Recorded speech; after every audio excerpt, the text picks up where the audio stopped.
I cleaned the printer, now it won't print, by user J's_dream. A short one that happened on Friday. Me, LW, line worker. I work in a production facility and was doing my usual rounds. Just walking around checking if everything works and is running the right programs. I get a call from one of the production line workers that their barcode printer doesn't work anymore. Even while walking up to it I already knew something was off since all lights on it were out and the display was dark. Me, hey, you called? What happened? LW, oh, hey. Yeah, the printer just stopped printing after our break. We don't know why. Me, has anything happened during the break? Did you switch the program, turned it off or something else? LW, no, all I did was clean it because it looked dusty. Me, well, wiping the top shouldn't have done anything to it, let me see what it could be. LW, oh no, I cleaned everything, not just the top. Me. What do you mean by everything? LW, well I only had window cleaner but I sprayed and wiped everything because it was dirty. Me, by everything do you mean you opened the side drawers, bottom paper compartment, scanner cover and maintenance flap and cleaned them? LW, yeah that's right. Of course I took out the power cable beforehand. I cleaned the port as well just to make sure it still worked. Me. Did you use water too? LW, well yeah of course, the rag was wet. Me, okay we have an unused printer at the other production line right? Go get that one and I'll set it up until I fix this one okay?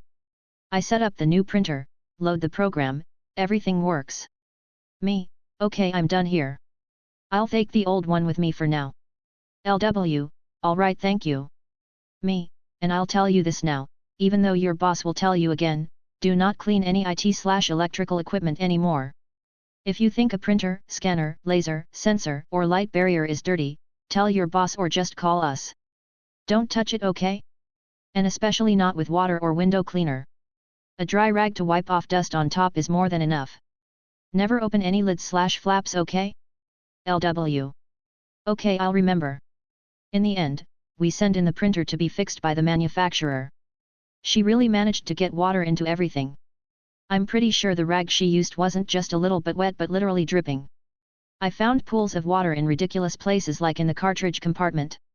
Computer problems are mostly user problems, by user Elder 65. Circa 1996 to 97 our shop used PCs as thin clients connected to novel servers. All applications, and data, resided on the server. Project manager opened a ticket claiming her computer growled at her when she opened MS Word.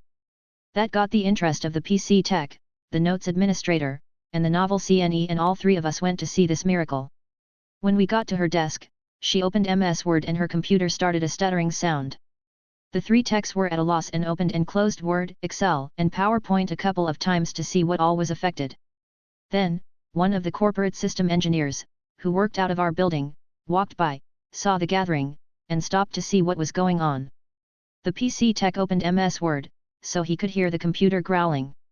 The engineer frowned at it a couple seconds, then reached down and pushed a stack of paper, that was laying on the ESC key. Growling stopped. That same engineer worked out of an oversized cubicle in the IT section. One time, the PC tech was called to a programmer's desk because the keyboard was acting weird.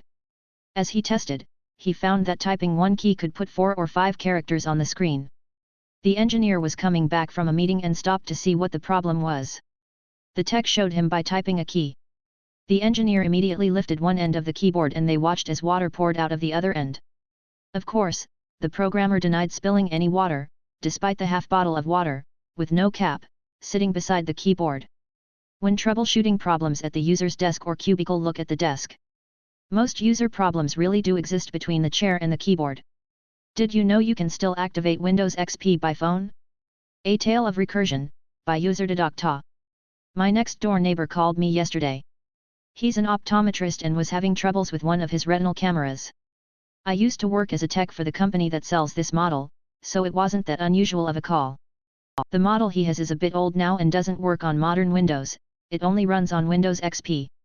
He has an old Windows 7 machine that has an XP mode VM running that then talks to the camera. The VM was not booting. I played about with it for a while, but kept getting blocked by his old Win 7 machine that just wasn't playing nicely, and also because I didn't have all my old installation media with me, who'd have thunk to pack a Windows XP CD. So I set up an FTP transfer of the VM files to my server and thought I'd just work on it at home.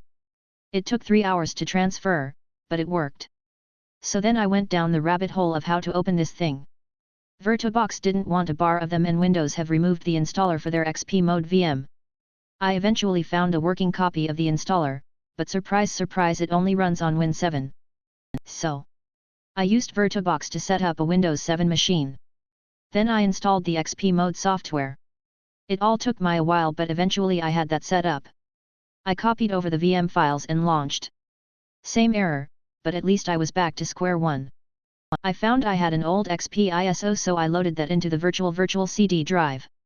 I used it to run a repair on the VM build and success. Or so I thought. XP now wanted to be activated. Oh god, can you still activate XP? Apparently you can. I dialed the toll-free number, and after only 20 minutes of typing in the longest activation code in the world, I get the thing activated. XP boots, I hold my breath. Is this it? Would it let me in? No activation page, good start. But then it asks for the username and password. I don't know no username and password. I called my neighbor, he doesn't know it either. Of course not, why would he? I go back through my setup files and yes, I have the NT password changer ISO. I load that into the CD drive of the XP VM and restart. Menu, tiny writing. Where are my glasses? Admin account, kill password, reset. I'm in. Now I just have to copy it all back and see if it works on their machine. Wish me luck. Those little moments of winning, by user Pajarama. We have a very high maintenance client, with a very entitled user base. Their boss is completely bipolar and you have no idea which one you are going to get. It could be the one who defends us and screams my staff are FG idiots who can't read instructions, or it could be my staff aren't paid to fix IT issues and go through troubleshooting, UFG fix it. So today I had a rather snarky ticket come in, about recent new users in a branch office being unable to get the company apps on their iPhones. They were blatantly blaming the documentation that I wrote and frequently update, as the last batch of users have all had problems. The person sending the ticket CC'd in the boss, and delightfully included all the errors they were getting on the phones. The errors in Outlook all showed device not registered, which means all the users skipped the Intune enrollment. The very well documented and detailed enrollment instructions, with a big all bold, red and caps heading of do not skip this part, applications will fail to log in. What the person who logged the ticket did, was word a very moody email, proclaim they have been doing everything correctly and the documentation is bad, and then send proof that they in fact had not, and that they had skipped the sections. Today, their boss is very much in the my staff are idiots mood. How we, mostly, saved our data center with swamp coolers, by user Wiskitgala Finance. This tale of epic arrogance takes place many moons ago when I was a baby geek barely out of college. In my org, there was a constant feud between our plant maintenance team, and our technology team over who was responsible for major equipment and infrastructure items. If it didn't fit on your desktop, plant claimed to own it, even if they couldn't tell you a bloody thing about what it actually did. As your protagonist, I was a very junior member of the latter team. The story takes place in the mainframe era, WHR, and the internet came on CD and ROS phones were cutting edge tech. So if any of these details sound ridiculous because we would never do it that way, once upon a time, Padawan. Once upon a time. Our story begins with an expanding office. The company was growing, as they do.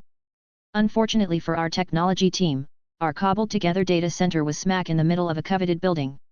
Our real estate was targeted to be redeveloped into prime office space for our exec team.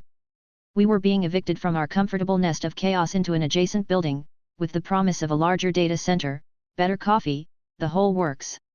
We grumbled, but not overly much. At least in the new building, it would be harder for people to just pop by and demand to circumvent the ticket system with a quick question. I recall actually making someone fax me a printout of their error once when they claimed they couldn't figure out how to attach it to an email. Our first clue that plant maintenance were not on the same page about the move was when the new UPS system was delivered. On a reinforced truck. With a built-in crane. That part we expected.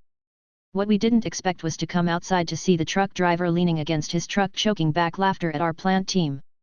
See, they didn't want to wait on the special equipment to move the UPS system into place. They said it's equipment, that's our job. Besides, it's just some batteries. They promptly tried to move the units with standard hand dollies. After briefly trying to stop them, we joined the truck driver in his laughter as they proceeded to trash 3 dollies in a row before sulking back to their offices to let us finish with the right gear. We're talking about units the size of a F-150 here. We won the day, and the new UPS system was safely installed and tested on time, ready to await the rest of the data center equipment to join it. What we failed to account for were the bruised egos of the plant team who did not appreciate the geeks moving their equipment successfully without their involvement. While we celebrated, they plotted revenge. At this point in our tale, the new room itself is complete. The UPS are in and running, and our final blocker before the actual server move is to shift the air handling systems. See, neither the old, nor new, data center buildings were designed with enough built-in cooling power to handle our racks, so there were a pair of enormous air handlers installed to keep the room appropriately frosty. Plan A was to shift one unit several days ahead of the server move to cool the new room and then to move the second unit early in the morning before the server move started. Half of Plan A ran fine. First air handler moved early in the week and the room was cooling nicely. Then around came Thursday morning when the plant team and their boss were caught heading into the live DC with their moving equipment. Server move was Saturday during non-business hours. So, we still had a live DC for 2 more days. When asked WTF they thought they were doing, we were informed that they didn't want to work Saturday morning and Friday was too busy. This move had been scheduled for months, this wasn't a last-second surprise. So they were just going to get the move out of the way early when it was more convenient for their schedules. We attempted to explain thermodynamics, and what happens to million-dollar servers when they overheat. We were curtly informed that the air handlers belonged to the plant team, so they were going to do it on their timeline, and we could go pound sand. The servers and networking gear were our problem to sort out, we were the geeks after all. Besides, your boss isn't here to stop us, was I believe the final punchline. I faintly recall some actual yelling on this one, but in the end, it wasn't like we could bodily stop them. So, the last functional AC producing system was removed 48 to 72 hours ahead of schedule with all critical equipment still under power. By mid-afternoon, the old DC had hit 95 F+, and equipment started entering heat failure modes. Our boss finally returned to find us trying to cool what was left of the servers with fans and buckets of ice/dry ice. Every non-critical system was shut off and moved early to try and save the rest. In the end, we lost about $50,000 in networking gear that absolutely went tits up, but did save the actual servers. I wish this story ended with some satisfying comeuppance to the plant team responsible, but sadly to my knowledge they all survived without repercussions. And I, your storyteller, walked away with her first hard lesson in the utter stupidity of corporate politics and decision-making. I only wish it had been the last.